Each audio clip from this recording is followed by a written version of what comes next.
This is the view outside of my window right now, and it's beautiful because it's raining and there's a pool next to my bedroom window, and I love it. But we're figuring out if there's chlorine or not. If there's no chlorine, we're going to treat it and put fish in. If there's chlorine, we have to change the water. But anyways, it's raining, it's beautiful. You can see the view of the wall and the background.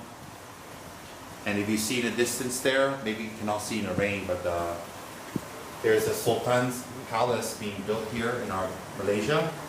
But it's raining, so we can't see. I'll film another time. Let's go down to the water. Look at that. Isn't that beautiful? I can't open the door because, well, the rain will come in. But look at that piece. I really like that. I'm going to block this. I like the water coming down and the wind and also the rain droplets on the water, and I'm right next to it. It's like, and none of the water leaks in. That's beautiful. Thanks.